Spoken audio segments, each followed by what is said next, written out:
Allah itu baca kitab kami biar dia nggak kayak gini bikin rancu. Pak Mas, Loh, maksudnya dia tadi ngomong ya, si Yesus ya. Saya bilang juga si Allah. Sama nggak? nggak, maksudnya gini. Kamu Kristen dong? Enggak, aku Islam. Hah? Enggak. Islam. Gimana sih? Suaranya kedengeran? Kan? Suaranya kedengeran nggak, Kak? Dengar banget. Oh, siap. Ini Kak, apa mau menanyakan soal ini Kak? Kan apa namanya? Kalau di Kristen tuh kan si Yesus itu kan dianggap Tuhan gitu kan ya. Nah, pertanyaan saya, maksudnya kenapa kalau Tuhan itu Yesus itu harus dibunuh, dan kenapa Yesus itu harus disalibkan, dan siapa atau kehendaknya siapa? Apa kehendaknya sendiri kah? Apa gimana sih? Monggo Kak, udah. Yesus itu bukan dituhankan ya. Dia itu Tuhan yang mengambil rupa manusia. Kenapa dia mengambil rupa manusia? Supaya dia bisa mati, supaya dia bisa dibunuh. Kalau dia tidak mengambil rupa manusia, dia tidak akan bisa mati. Tujuannya apa dia mati? Supaya dia menyelamatkan orang-orang di dalam masa perjanjian lama. Dari mulai zaman Adam sampai ke Nuh, Abraham, Yakub, Ishak. Kan Allah itu berjanji akan menyelamatkan mereka ketika genap waktunya. Nah itulah 2000 tahun yang lalu. Jadi karena dia supaya bisa turun ke dalam kerajaan maut lah, untuk menyelamatkan orang-orang yang mati dan mendeklarasikan bahwa dia adalah Tuhan atas orang hidup dan orang mati, sehingga dia harus mengambil rupa manusia. Kalau Allah itu tidak mengambil rupa manusia, dia tidak bisa disalibkan. Kenapa? Karena Allah itu tidak kelihatan. Allah itu goib, Allah itu kasih, Allah itu roh, Allah itu terang. Bagaimana terang, roh, kasih, api yang menghanguskan itu bisa disalib? Supaya dia bisa mati di dalam kodratnya sebagai manusia, makanya dia mengambil rupa manusia. Untuk apa? Untuk menjadi pokok keselamatan dari semua orang yang percaya kepadanya. Seperti itu, bro. Oh, jadi atas kematian si Yesus ini berarti atas kehendaknya sendiri gitu ya? Betul. Ada dalil, ada bukan dalil sih, maksudnya ada nubuatannya. Allah berkehendak meremukanya itu di dalam Yesaya 53. Jadi dia memang datang sebagai manusia untuk menyerahkan nyawanya sebagai kurban penghapus salah. Penghapus salah berarti penghapus dosa gitu ya? Iya. Tapi Kak, kalau menurut saya ya Kak, pembunuhan atas kematian Yesus itu menurut saya sih seperti direncanakan gitu Kak. Kenapa saya bilang gitu? Siapa yang merencanakan? Bentar. Ya baik. Karena dalam 2 Tawarikh 25 itu dalam artinya ada dilarang membunuh orang yang nggak berdosa. Dan Yesus itu kan nggak berdosa. Di mana dalilnya dilarang membunuh orang tidak berdosa? Di Tawarikh 25. Coba dibaca. Dilarang membunuh orang yang nggak berdosa. Ya iyalah, betul lah. Betul kan ya? Kan Yesus itu nggak berdosa toh? Betul. Nah, tanya dong, kenapa dia dibunuh? Iya, sebentar. Di dalam Matius 26 ayat 21. Tawarik berapa tadi, bro? Coba lihat. Tawarikh 25. 2 Tawarik. 2 Tawarikh 25. 2 Tawarik 25. ayat 25.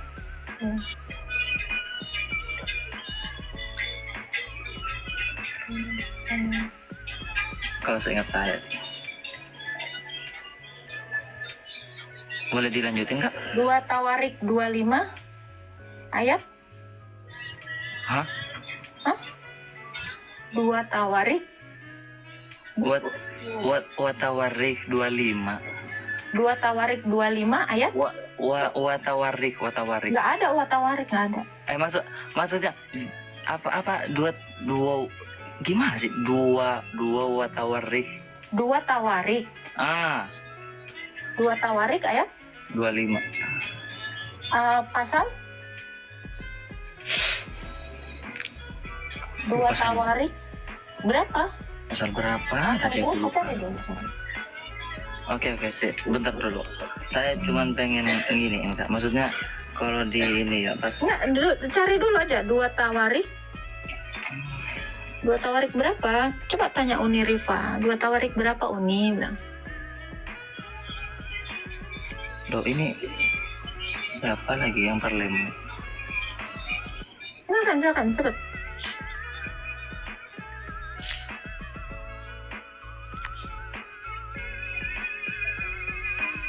Dan di apa namanya di Matius juga ada kok, Kak. Dua tawarik dua itu deh dulu. Dua tawarik berapa itu tadi? Itu dulu aja.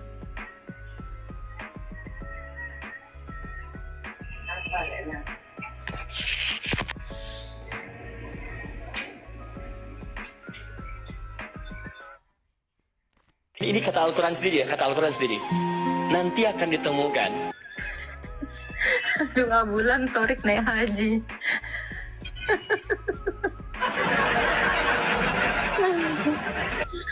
Ini gue tahu Torik udah naik haji 2 bulan.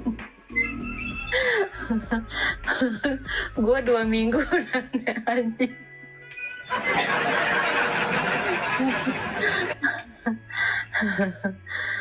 Mana Pak? 2 tawarik. Saya aku lupa pasalnya loh. Carilah, cari. Googling aja dulu.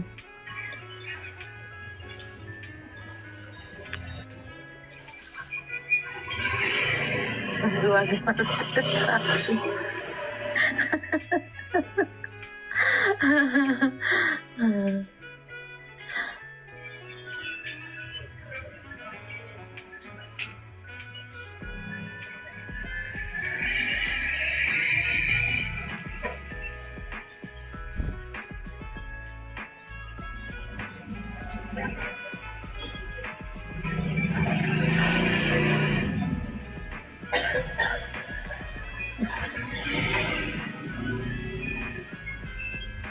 Aku kasih 1 mawar untuk pertanyaan titipanmu itu. Oh, ini kak. Berapa? 2 tawarik.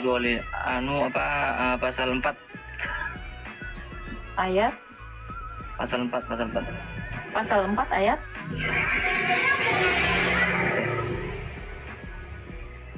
Ayat 1, 2, 3, 4. 2 tawarik 4 ayat 4. 2 tawarik 25 ayat 4. Oh, 2 tawarik 25 ayat 4. Tetapi anak-anak mereka tidak dibunuhnya, melainkan ia berbuat seperti yang tertulis di dalam kitab Taurat. Iya, Di dalam kitab Taurat Musa yang diperintahkan Tuhan demikian. Janganlah ayah dihukum mati karena anaknya, dan janganlah anak dihukum mati karena ayahnya, melainkan setiap orang harus dihukum mati karena dosanya sendiri. Ya kan, berarti kan di sini kan melarang membunuh orang yang nggak berdosa, Kak? Ya. Lalu kan Yesus itu nggak berdosa gitu kan ya? betul. Betul kan? Kemudian dijelaskan juga di Matius. Tunggu dulu. Yang menghukum mati Yesus siapa? Orang Yahudi atau orang Romawi? Ya, saya tanya, salib itu hukum orang Yahudi atau orang Romawi? Loh, ini Taurat hanya khusus untuk orang Israel. Gimana sih, Ente? Saya mau menjelaskan. Coba itu dulu. Yang penting kau tahu dulu, apakah Taurat itu berlaku untuk orang yang tidak beriman kepada Allah bangsa Israel? Taurat itu hanya untuk orang Israel, bro. Kamu tahu nggak? Hukum Taurat itu hanya berlaku untuk Israel, bahkan untuk orang Arab pun nggak laku itu. Ini yang Untuk orang Mesir pun nggak laku itu. terus Karena yang apa? Coba kamu baca Mazmur 147 ayat 19 sampai 20. Hukum-hukum dan ketetapan-ketetapannya hanya Dia berikan kepada Yakub Israel. Dia tidak melakukan demikian kepada bangsa lain. Baca aja.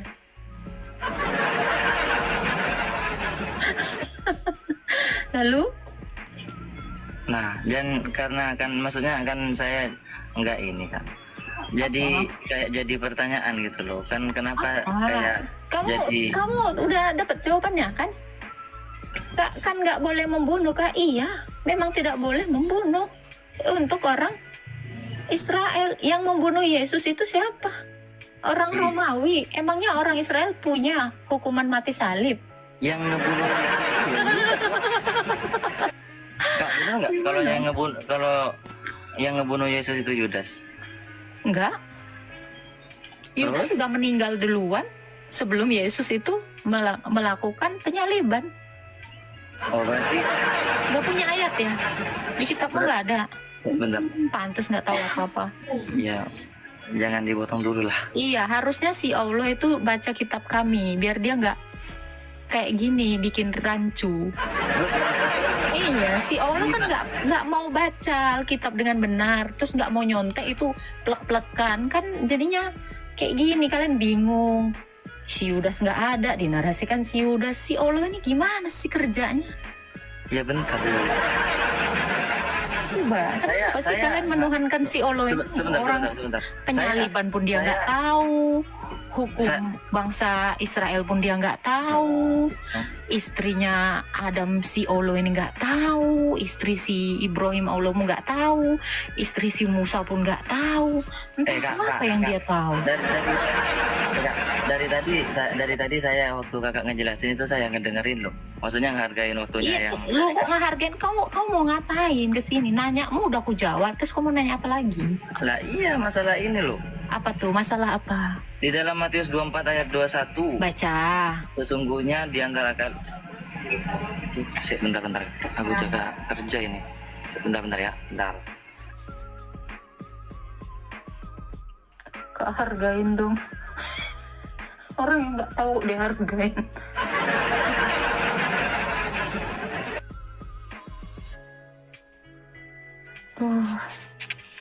Tadi ngomongin pembunuhan berencana, padahal yang bunuh bangsa Romawi.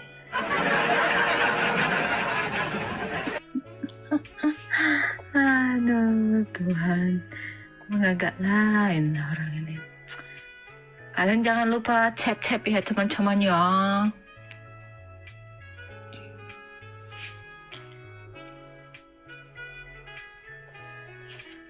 Ada pula yang membunuh si Yudas. Ada yang bilang diserupakan. Mana yang betul ini si Allah? Gimana bro? Ini banyak yang ngantri nih. Bentar. Ya. Dan lama-lama ya, sampai ambeien pula aku nanti nungguin kau.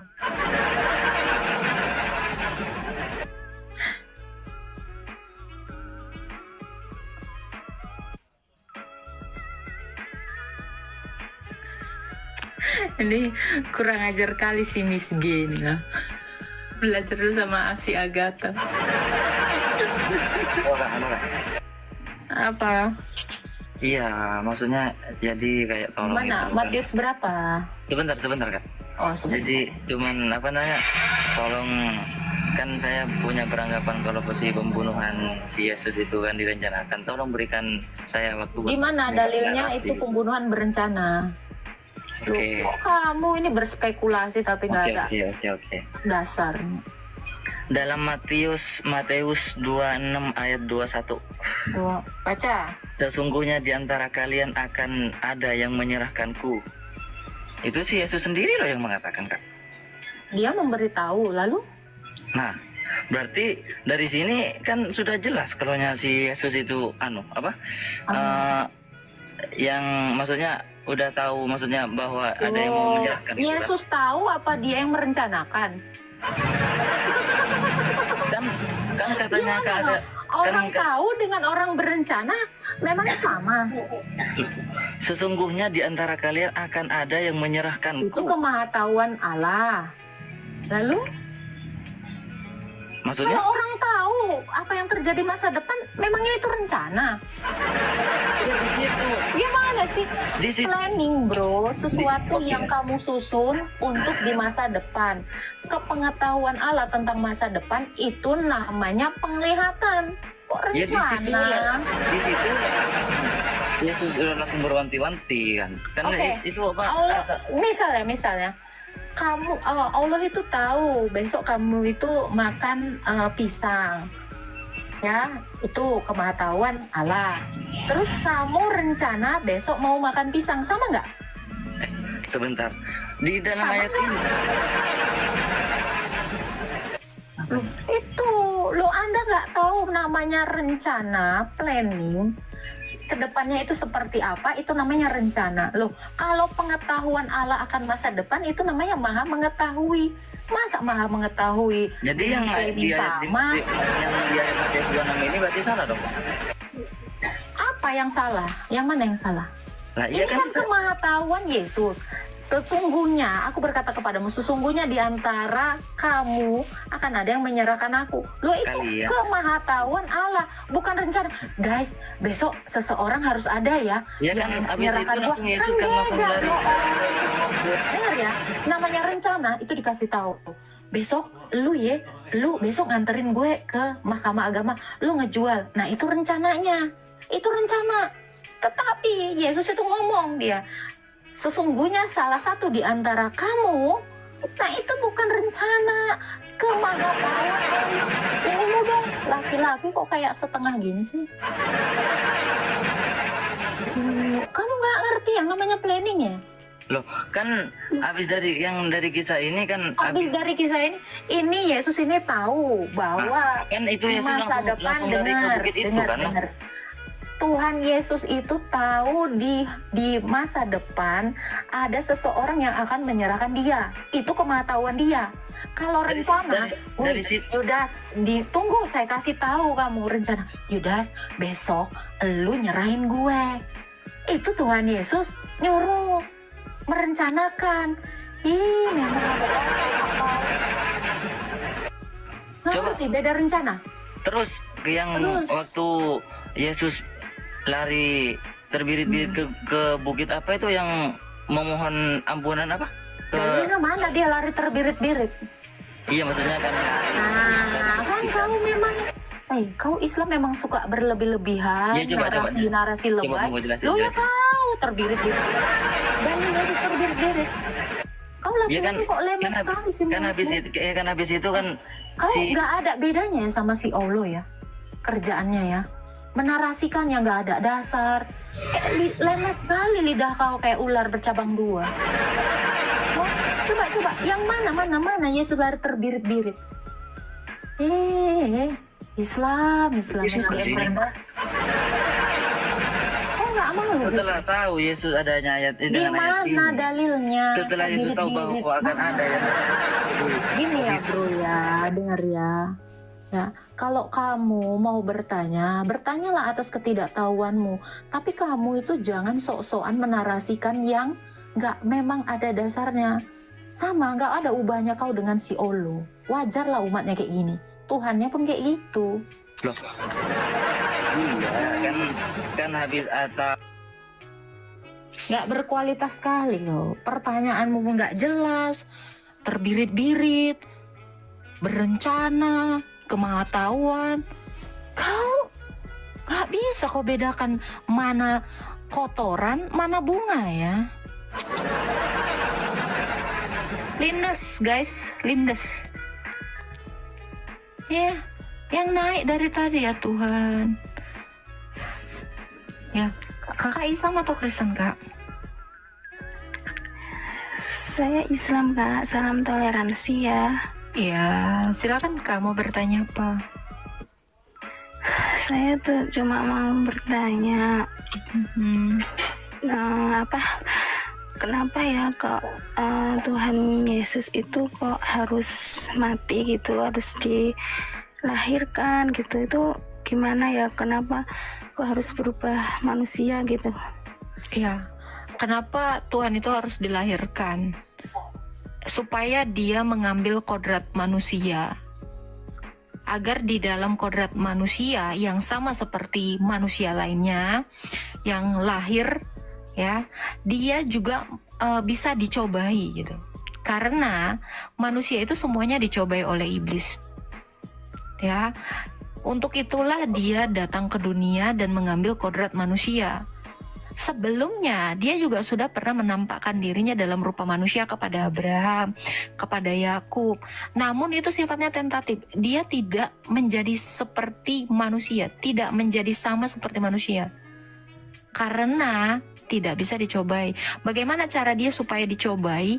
Dengan cara dicobai dia mengalahkan iblis dan mengalahkan dosa, maka dia harus dilahirkan gitu. Dan kenapa juga dia harus mati? Supaya dia turun ke dunia orang mati dan menyatakan bahwa akulah Tuhan atas orang mati dan atas orang hidup. Jadi ada alasannya. Makanya dia mengambil kodrat manusia supaya di dalam dagingnya, di dalam kemanusiaannya dia dicobai, dia juga bisa mati. Dengan cara itu dan dengan jalan itu, dia itu membuktikan sekaligus mendeklarasikan akulah Tuhan atas orang hidup dan atas orang mati. Oh, berarti kalau katanya kan Tuhan itu mati selama berapa Kak? 3 hari ya? 3 hari 3 malam. Itu bagaimana dengan penciptaannya itu? Penciptaan apa? Kan maksudnya ya seperti alam semesta ini yang ngatur. Kan sudah selesai penciptaan. Ketika Allah berfirman menciptakan, ya, jadilah langit, jadilah bumi, jadilah benda-benda penerang yang menggitari matahari gitu kan. Itu Allah kan nggak tiap hari ngomong jadilah bulan, jadilah bumi. Dia sekali berfirman itu kekal. Masa iya dia kayak satpam tiap hari datang jagain, tiap hari datang jagain. Itu kan manusia, Kak. Allah itu sekali berfirman itu kekal karena Allah kekal. Gitu loh. Jadi siapa Kak yang nyanggah bumi gitu? Ya nggak gitu juga, Dek. Ya, manusia aja diciptakan itu satu. Lalu dia berfirman, beranak cucu dan bertambah banyaknya. Memangnya Tuhan itu ketika menciptakan Adam dan Hawa, besok orang maaf ya ngew atau berhubungan badan terus dia tiup lagi gitu lagi, besok lagi gitu. Itu lama-lama jontor mulut Tuhan kayak gitu. Dia sekali berfirman itu kekal. Adam Hawa beranak cucu dan bertambah banyak lah, ya terus beregenerasi. Jadi kalau kamu menanyakan ketika Tuhan Yesus itu mati dalam kodrat kemanusiaan, terus Allah itu nggak ngejagain apa? Ya Allah itu udah tetap dalam keilahian. Ilahinya Yesus itu tidak mati, Kak. Yang mati itu adalah dagingnya, kodrat kemanusiaannya. Ya kalau kodrat keilahiannya ya dia maha kuasa, tidak bisa mati karena Allah orangnya Kristen. Allah orang Kristen itu terang, Allah orang Kristen itu kasih, Allah orang Kristen itu roh. Ini nih nggak bisa disalib, bahkan dipegang aja nggak bisa. Yang kodrat kemanusiaannya itulah yang mati.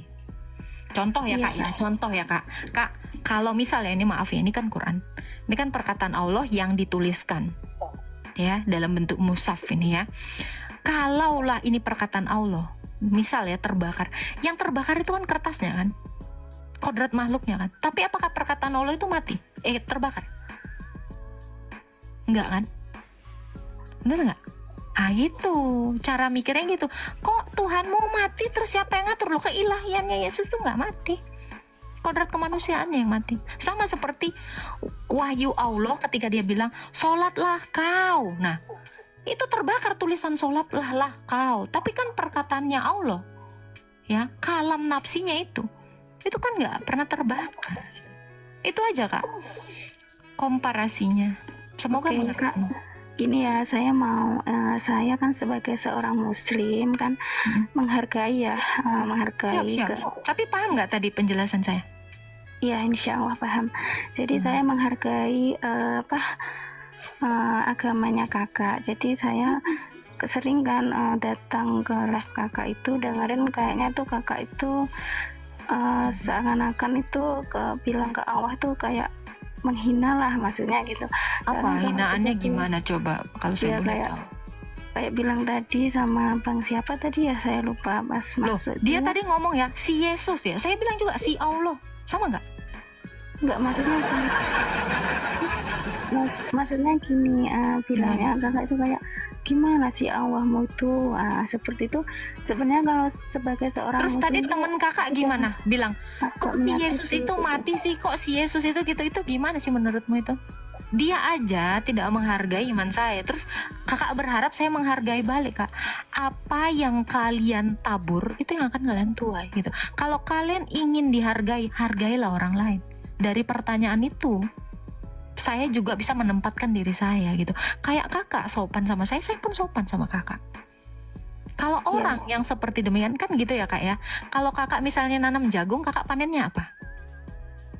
Jagung Ya, kan, jagung nggak juga mungkin sih. anggur. Nah itu, kalau orang menarasikan seperti demikian, nggak enak kan kalau dibalas sama. Supaya orang tidak membalas yang sama, ya lakukanlah yang baik kan gitu. Benar nggak? Iya, ya memang agama kita berbeda ya kak. Cuma kita saling menghargai satu sama lain. Karena di dalam Al-Quran pun juga ada ayat yang menyatakan agamamu, agamamu, agamaku, agamaku. Jadi nggak usah lah kita saling merendahkan kan gitu kan. Tunggu kak, itu di Al-Maidah ya? Lakum dinukum waliyadin ya? Bukan di Al-Maidah, di Oh, di mana tuh? Al-Kafirun. Al-Kafirun, oke ya tahu saya. Ya, kalau di Al-Kafirun berkata demikian, lalu bagaimana di An-Anfal ayat 12? Oh, maaf ya kak, saya di sini Di An-Anfal ayat 12 itu Allahmu itu menaruh rasa ketakutan kepada orang-orang kafir, dan kalian umat beriman, teguhkanlah iman kalian dan tebaslah leher orang-orang kafir itu dan potonglah jari-jarinya. Itu gimana kak? Ini kontradiksi kah? Antara satu perkataan Allah dengan perkataan Allah yang lainnya? Atau bagaimana ini? Maaf ya kak, karena saya masih minim agama, Oke, jadi nggak saya apa-apa, nggak bisa nggak apa-apa. jawab ya. Siap, Maaf ya siap. kak ya. Oke. Ya. Ada lagi yang mau ditanyakan kak? Ya gitu aja kak, makasih ya udah di. Ya, Tuhan memberkati Kak Sutini, sehat selalu. Amin. Amin. Gitu ya. Jadi kalau kalian pun nggak mau gitu loh, diperlakukan tidak baik gitu ya, ya kalian itu juga jangan memperlakukan orang lain tidak baik. Saya hanya berusaha mereaksi dari apa perilaku kalian. Saya masih bersabar ini. Gitu loh. Jadi kalian itu, makanya saya bilang bijak-bijaklah kalian itu dalam bernarasi gitu kan. Saya cuma mirroring kok, saya modal mirroring saya. Nggak punya ilmu saya. Jadi paham ya, kalau kamu pun sopan saya suka. Kakak itu tadi thank you loh. Dia udah sering lihat live saya. Harusnya kakak tadi itu kalau sering lihat live saya, dia juga ngelihat tadi. Yang tadi datang tiba-tiba ngatain saya. Tapi saya balas nggak?